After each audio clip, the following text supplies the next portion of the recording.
Alright everyone, we're back out in the shop again today, working on the 79 XS11. So today, we're going to try to keep this a little shorter, and the goal is to go through these calipers. So there's two in the front and the one in the back, and then we have time, we'll go through the master cylinders for both too. At least, well, probably go through both, at least flushing them. They appear like they work, but the issue is like this one has been leaking somewhere. Now look at that. Hopefully it was just weeping out the top, and then all three calipers, or at least two of the three, stick. So we're gonna take and try to get those cleaned up. Usually they don't appear to be puking fluid out, so that's a good sign. We got this bolt here, which appears to be a 12 mil, and then we got a through bolt right here. There's the head. It's in there. Got a plug over it.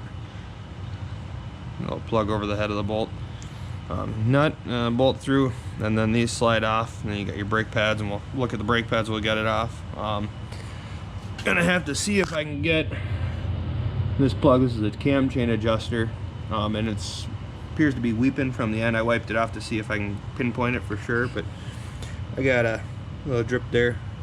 It ends up dripping down onto this pipe and running down and dripping off of here down here. So far that's the only oil leak I saw. So I guess to adjust the cam chain tensioner, which is you rotate the engine, you take this cover off over here, and there'll be a timing mark you rotate to, and we do that. Well, we'll try this angle. Already got the nut, and there's a lock washer on the top, and then this bolt is recessed here and threads out then. And this is, there it is, 12 millimeter here for that. I'm gonna grab a drain pan because that's gonna probably leak.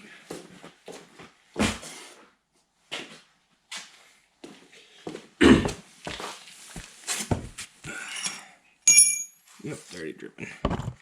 There we go. My kind of thoughts is might try to see about getting some caliper paint to paint these things, just make them look nicer. It's not totally necessary, but it just looks nice when things look nice.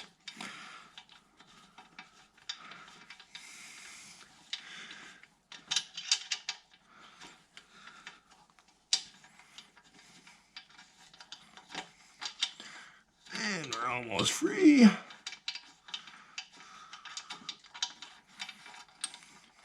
There's that. There's a washer. Big thick washer that goes above the caliper, between the mount and the caliper.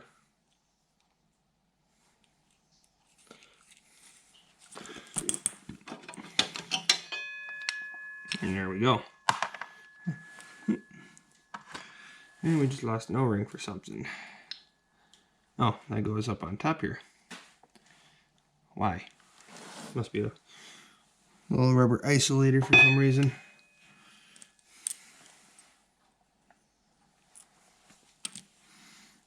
Alright, so now we take the brake line off.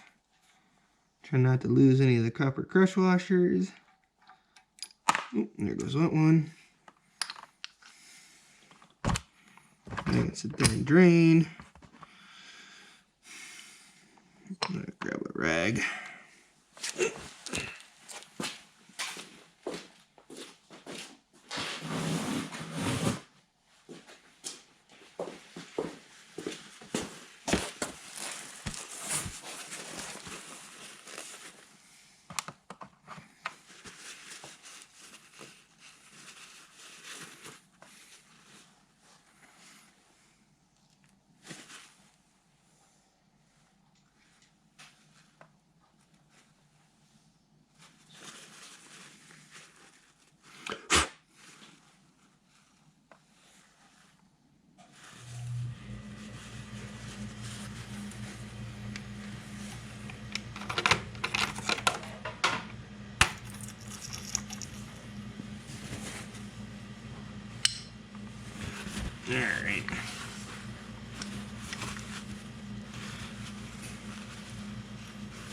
The brake pads have been getting worn kind of funny.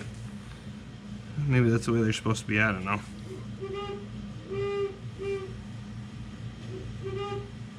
Oh, dang clock. Yeah, I know if that's the way those are supposed to wear or not.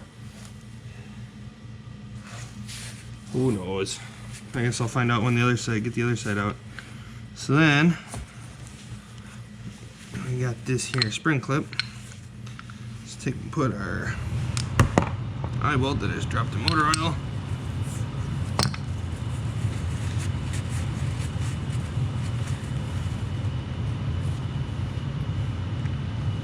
Back in its hole.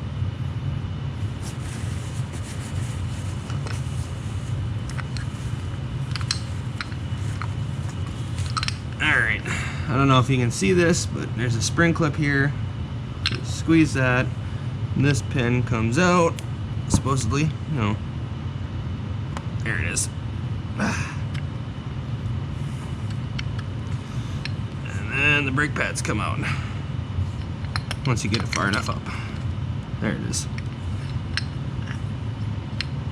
There they are. 1, 2. I mean, they're worn at pretty consistent angles, so maybe that's how they're supposed to be. I don't know. I'll set those aside for now. Alright, so we got both front calipers off here. So this is the rubber outer bellows seal or whatever you want to call it. And it's got some corrosion, brake fluid corrosion thing. It's got a little rubber or a steel lock ring. So that's what it looks like.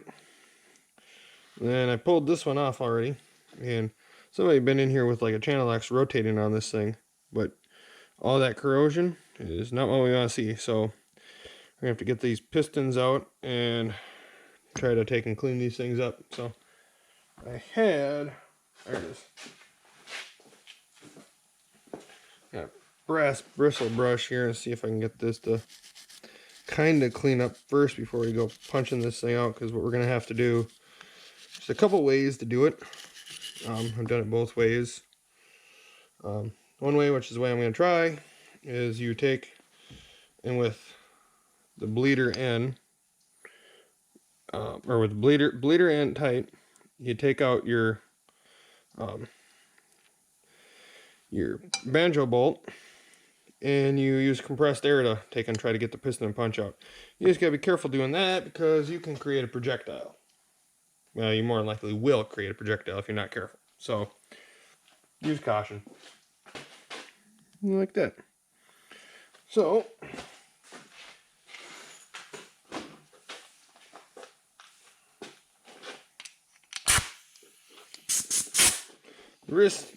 limit the risk of things going boom. What we're going to do, well, mostly so they don't disappear forever. I set it this way so the piston's pushing down, and then it's moving. Here, let me change your angle so you can see, hopefully.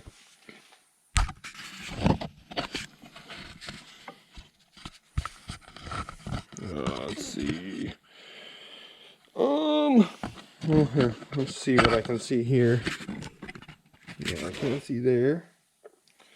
I got an idea. We're gonna flippy flop.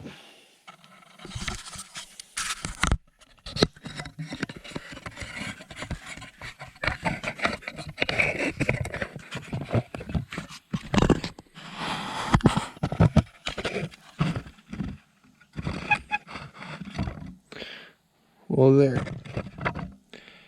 Any luck? Nothing bad happens to the camera. Okay. So now, you watch the piston here. You should be able to watch it slowly is the plan. Oh, we've hit a point where it doesn't want to move. Go figure. So, plan B is messier, but usually is a guaranteed effectiveness, and that's to, you feel there's a cavity behind this piston, and that's where your brake fluid goes in and pushes out on the piston. And when you release your pedal, the brake fluid's allowed to flow back to release that pressure. So that's how these kind of self-adjust and everything is, you know, the more it has to push out, the more fluid volume it takes, but there's actually not really anything pushing it back. It's just releasing pressure.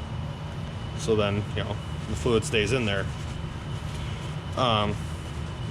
But you can fill, in this case, I think you can do lots of different ways. In this case, I think grease is probably going to be the easiest, but you can use grease, wax, bread. Bread's a common one. I've got a video on my channel of doing the bread trick on a motorcycle caliper from a 650 Yamaha, I think it was. So they all work, and then what you're doing is you're basically creating an internal pressure with making basically a little simple press by filling the cavity, and then you use an object that fits fairly snug within the entrance hole here, and you use that, and you use a hammer, or even sometimes you can just use just your weight and force, and you push on that, and that creates pressure in here and pushes the piston out. So I guess I'm gonna see what I'm gonna do here and get all set up. Yeah, this is how you do the bread way to extract a caliper, and this works with automotive and pretty much any caliper like this. You can do, like, I have my tractor, which I've never done any video on. Maybe eventually here I will be able to. But that, I had to change the clutch out on it. And when I did that, we found that the pilot bearing was pretty much toast, which luckily the clutch kit I got for it came with a new pilot bearing, so you had to put that in, but it's pressed into the end of the crank, if I remember right, or maybe it's into the actual flywheel on that one. But we just used wax through the center, and you find a punch that's big enough to take up just about all the space through the center hole, and you just keep packing it in there, and gradually it works its way around and pushes the bearing out.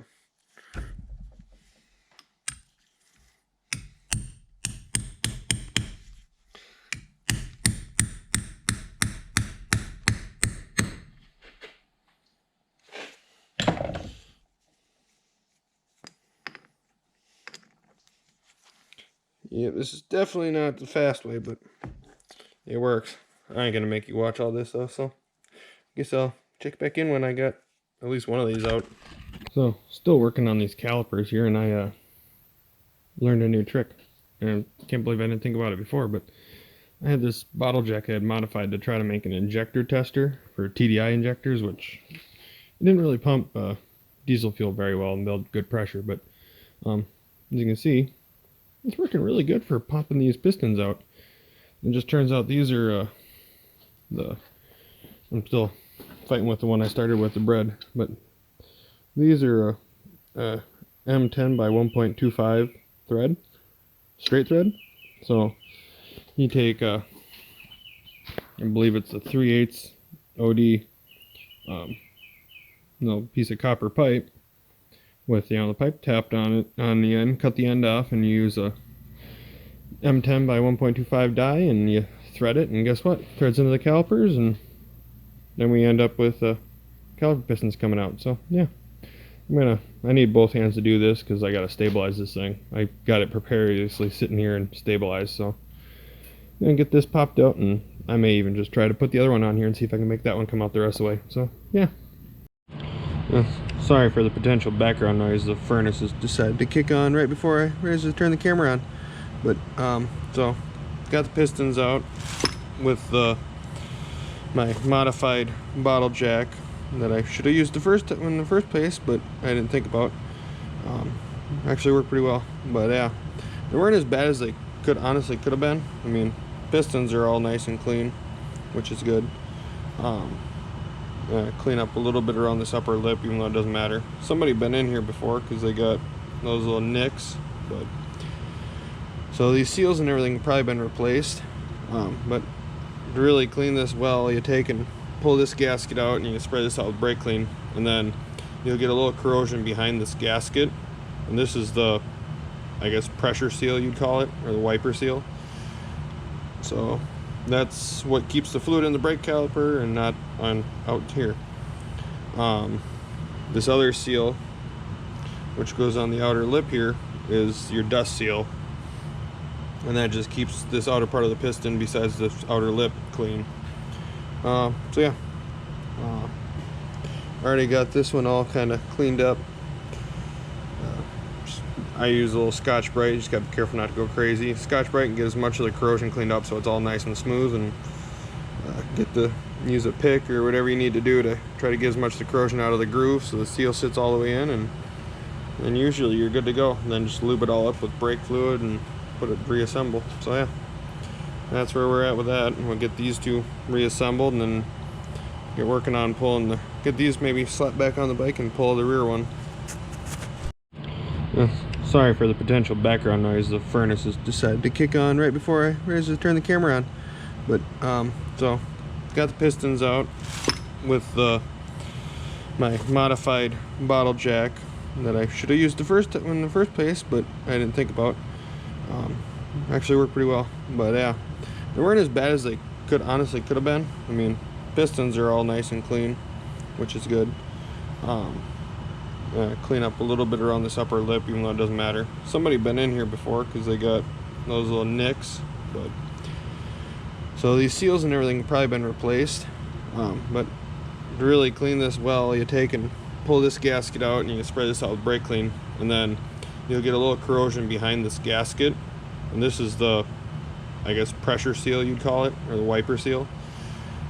So that's what keeps the fluid in the brake caliper and not out here. This other seal, which goes on the outer lip here, is your dust seal, and that just keeps this outer part of the piston besides this outer lip clean. So yeah, already got this one all kind of cleaned up. I use a little Scotch-Brite. You just gotta be careful not to go crazy. Scotch-Brite can get as much of the corrosion cleaned up so it's all nice and smooth, and use a pick or whatever you need to do to try to get as much of the corrosion out of the groove so the seal sits all the way in, and usually you're good to go. And then just lube it all up with brake fluid and reassemble. So yeah, that's where we're at with that. And we'll get these two reassembled and then get working on get these maybe slapped back on the bike and pull the rear one. There we go. Alright, working on the back caliper now. Got the front brakes all back together and bled.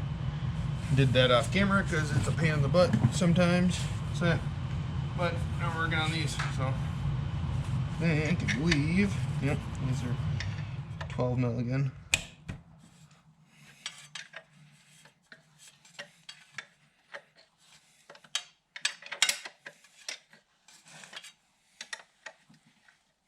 How was that? Oh, I might not have had to do that part. May only be that bolt putting that on. Yep. I get it now.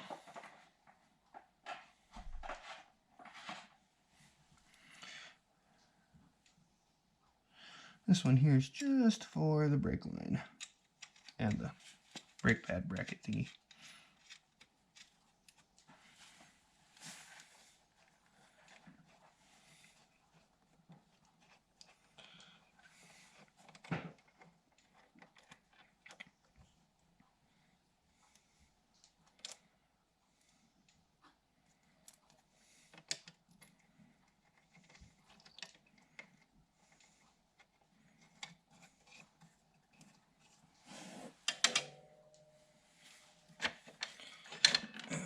Just like that.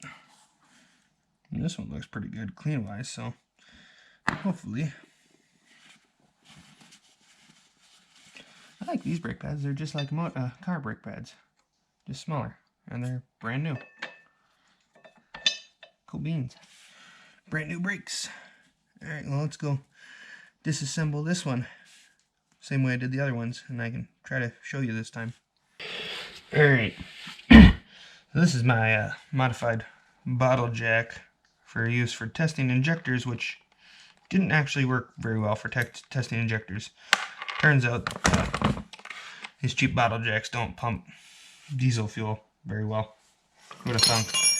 But it does pump power steering fluid, which is basically, well, ATF is usually about the same thing as what they use in these. So yeah, but I got a jug of power steering fluid. That works. So threaded that up for that. Thread this on there. Get this so hopefully you can see the piston. I can't even see the piston. Hold on. Oh, there it is. Alright. And then I already put some in here. Any luck? Oh, I gotta take and do one thing first before I forget.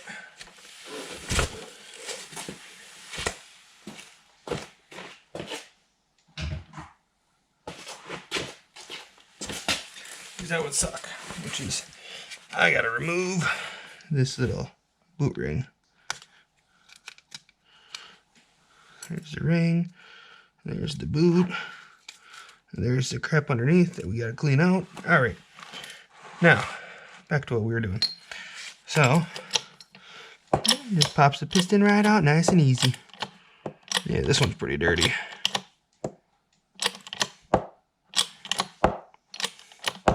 Almost. Oh. There it is. Ta-da. It's out. That's how that works. Works pretty good, too. Yeah. I don't know how well you can see this, but all that corrosion and the dirt and grime. So get this one all cleaned up like we did the other ones and put it back together, and hopefully it'll be good. Alright, so this is, I think, where we're going to leave this for this video. Yeah, we got front and rear brakes that don't stick now, so that's always good.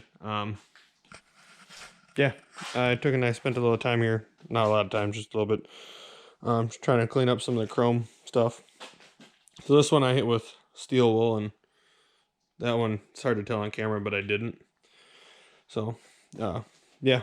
So, starting to work on cleaning some stuff up. I think the next thing to do probably, there's a couple things. I get lighting, so I need get rear signals and front signals. I need a headlight, obviously. I have rear reflectors. I don't have front reflectors. I thought I had a set. I think I do somewhere, but I gotta dig around and try to find them if I do still have them. But yeah, so I gotta get a front set of reflectors. They just screw in right here to that threaded hole. Trying to think here. Yeah, lights and reflectors. Cleaning. I gotta change fluids. So I got an oil filter coming for the engine. I gotta change oil for that. I gotta see about finding. There's supposed to be, and I haven't found it on the bike. I kind of think the little owner's toolkit thing, wherever that's supposed to come with it, disappeared. But let's see. Grab the flashlight here. So down there,